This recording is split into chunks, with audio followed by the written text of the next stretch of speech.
ఇకపై మీకు ఇష్టమైన ఫేవరెట్ సీరియల్స్ యొక్క ఫుల్ ఎపిసోడ్స్ యూట్యూబ్లో అందుబాటులో ఉండవు. కేవలం సన్నెక్స్లో మాత్రమే ఫ్రీగా చూడొచ్చు. ఏమయ్యా మేనేజరు, ఆ సరికెంత వరకు రెడీ అయింది? ఆ చెన్నై పార్టీ ఫోన్ల మీద ఫోన్లు చేస్తున్నారు, త్వరగా పంపించండి.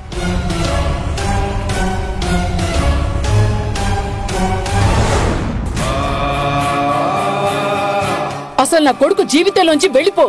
వాణ్ణి వదిలేయి, నీకు పుణ్యం ఉంటుంది. వాణ్ణి వదిలేవే, వెళ్ళిపో.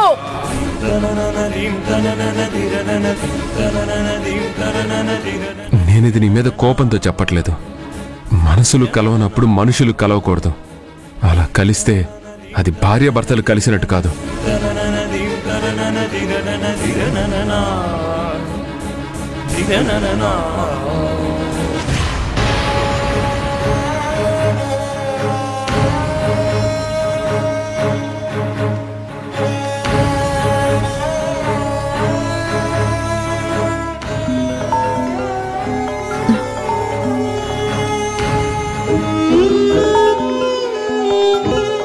గాయత్రక్క. హలో గాయత్రక్క, ఇంట్లోనే ఉన్నావా జనని? ఉన్నానక్క. జనని, బిజీగా ఉన్నావా? లేదు, చెప్పక్క. ఏంటి? ఒక హెల్ప్ చేస్తావా? చెప్పక్క. చెప్తాను, కానీ ఏంటి నీ గొంతు అలా ఉంది? ఎలా ఉంది? ఎప్పట్లాగా లేదే. అదేం లేదక్క. ఇంతకీ హెల్ప్ అన్నావు, అదేంటో చెప్పు. మా గదిలో,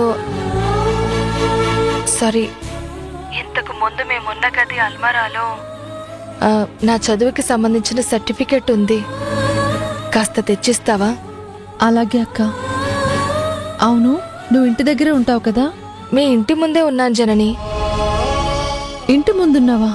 అవును జనని. లోపలికి రావచ్చు కదక్క. వద్దులే జనని, సర్టిఫికేట్స్ తీసుకొచ్చివ్వు ప్లీజ్. అలాగే అక్క.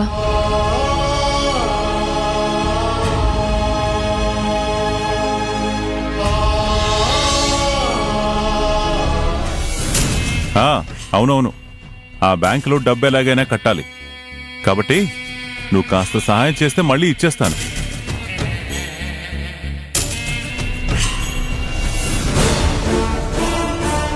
నేను మళ్ళీ చేస్తాను.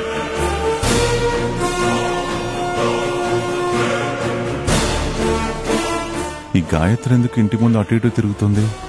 అసలు మళ్ళీ ఎందుకు వచ్చింది? భర్తను మెడ పట్టుకుని గెంటేశానని ఇంట్లో ఉండడానికి కాళ్ళు పట్టుకుని బ్రతిమలాడడానికి వచ్చిందా?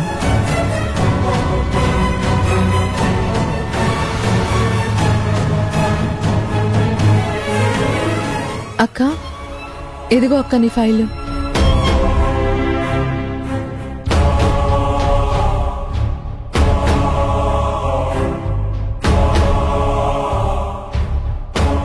చాలా థ్యాంక్స్ జనని.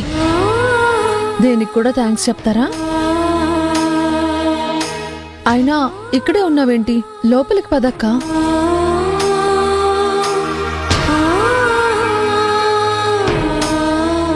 వద్దు జనని. ఏ? కనీసం ఇప్పటికైనా ఎవరి హద్దుల్లో వాళ్ళుంటే మంచిది జనని. అక్క, నువ్వు బావగారు ఒక విషయం మర్చిపోతున్నారు. ఈ ఇంట్లో సుందర్రామయ్య గారికి కూడా వాటా ఉంది. ఆయనకి విషయం తెలిస్తే, ఆ సుందర్రామయ్య గారికి విషయం తెలిసినా తెలియకపోయినా మేం మళ్ళీ ఈ ఇంటి లోపలికి రావడం జరగదు జనని.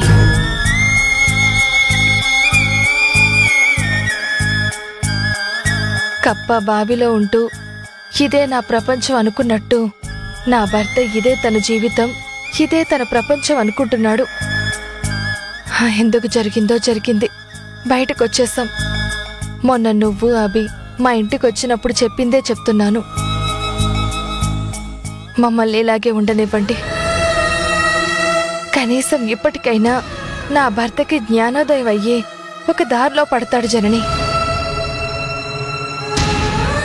అక్క, చాలా బాధగా ఉంది. ఇది కాదక్క నేను కోరుకుంది. నేనే కాదు, విశాలాక్షి బామ్మగారు, అత్తయ్య గారు అందరం కలిసే ఉండాలని ఆశించామక్క. కానీ బావగారు మిమ్మల్ని అలా... పర్వాలేదు జనని. ప్రపంచం చాలా పెద్దది. ఇంత పెద్ద ప్రపంచంలో మాకంటూ ఒక స్థానం ఉండకపోతుందా? ఏంటో, నువ్వే కాదు, నీ మాటలు కూడా పూర్తిగా మారిపోయాయి. మంచిదేగా జనని. అవును, ఇంత అర్జెంటుగా నీకు ఈ సర్టిఫికెట్స్ ఎందుకు? పనుందిలే జనని. ఉద్యోగంలో చేరుతున్నావా?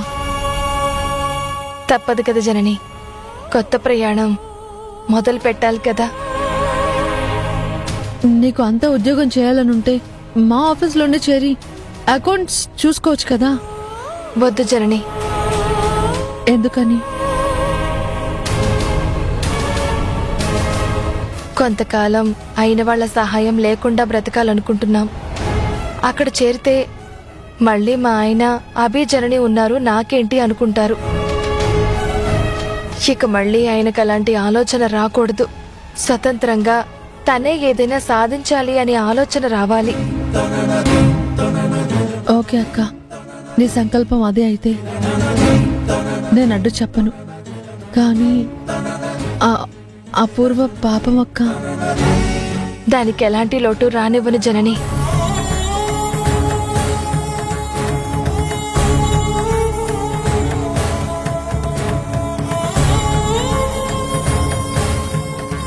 సరే, వస్తాను.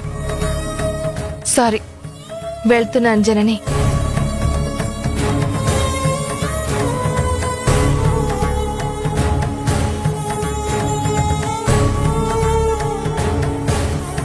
అవును జనని, నువ్వేంటిలా డల్గా ఉన్నావు? ఏం లేదక్క. నువ్వు చెప్పకపోతే సరస్వతక్కనో విద్యనో అడిగి తెలుసుకోలేనా ఏంటి? అక్క,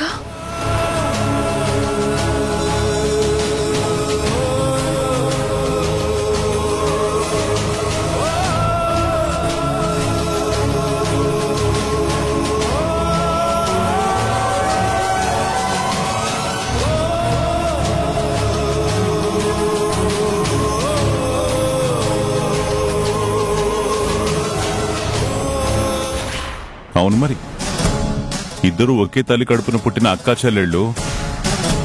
దీని మొగుడు ఒక చెంచగాడు, దాని మొగుడు ఒక పనికిమాలిన విధవ.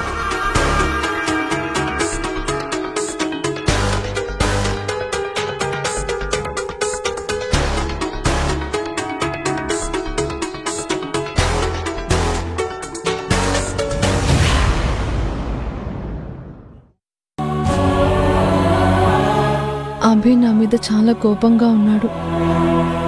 తనని ఎలా కన్విన్స్ చేయాలో అర్థం కావట్లేదు.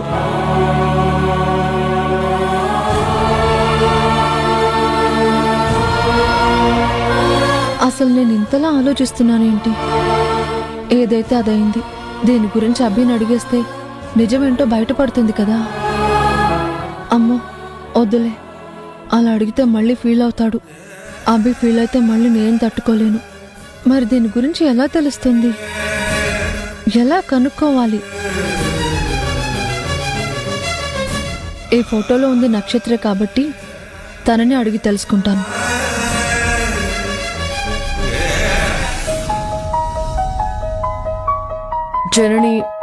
జనని చేస్తుందండి.